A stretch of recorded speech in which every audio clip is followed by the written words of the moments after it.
ने भारत के प्रधानमंत्री नरेंद्र मोदी को G7 देशों के समिट में शामिल होने के लिए न्योता भेज दिया है। 15 से 17 जून तक ये शिखर सम्मेलन है, ये बैठक है।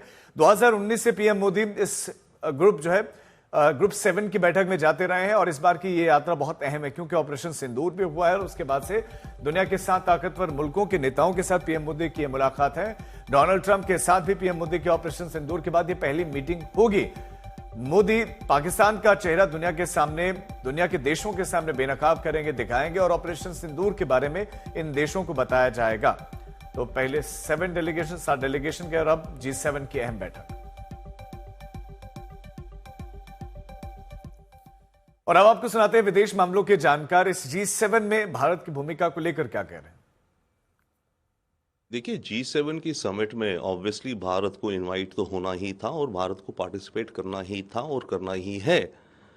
परंतु पिछले कुछ दिनों में जो कुछ बातें चल रही थी कि इनवाइट नहीं करा कनाडा में, मेरे ख्याल से हमें यह समझना चाहिए कि हर चीज हर वक्त सरकारें नहीं बताती। भारत के पास इनवाइट आ रखा था, होगा, पर हम भी तो डिले कर सकते हैं उसको ऑफिशियली कंफर्म करना, ताकि कनाडा को ज़्यादा मेहनत करनी पड़े हमें इनवाइट करने को। तो आप देखिए, जो फ़ोन कॉल थी वो phone call Carney Canadian prime minister ने की प्राइम मिनिस्टर मोदी को, और तब भारत ने कंफर्म करा। तो बहुत बार आप डिप्लोमेसी में ये भी चालें चलते हैं कि आपके पास इनविटेशन आए होते हैं पर आप उनको जवाब नहीं देते क्योंकि आप चाहते हैं कि जो दूसरी पार्टी है वो कुछ थोड़ी और मेहनत करे आपको इनवाइट करने में। तो मेरे ख्याल से ये प्ले आउट हुआ। तो ऑब्वियसली भारत का रोल इस समय वैश्विक इकोनॉमी को लीजिए, जियोपॉलिटिक्स को लीजिए, दुनिया में सद्बुद्धि शांति के लिए लीजिए, हमारी आवाज़ और हमारा वजन बहुत बढ़ चुका है। इससे पहले जो खालिस्तानी एलिमेंट है कनाडा में, उनका असर है। जो भारत और केरला के बीच में ट्रूडो के टाइम के रिश्ते जो ख़राब चल रहे थे, उसका असर है।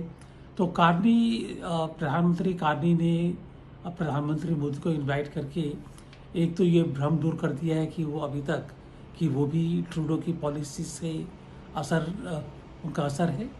और अच्छी चीज़ ये है क्योंकि प्रधानमंत्री मोदी भारत की बात करूँ तो भारत जो है G7 की समिट में, जहाँ तक मेरे को याद आता है, काफ़ी सालों से ये पार्टिसिपेट करता आ रहा है।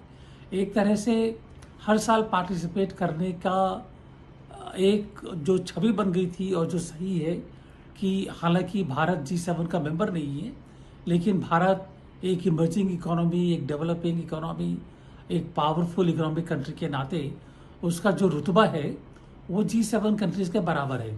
तो एक तो अगर इस बार ब्रेक हो जाता तो मैसेज गलत जाता,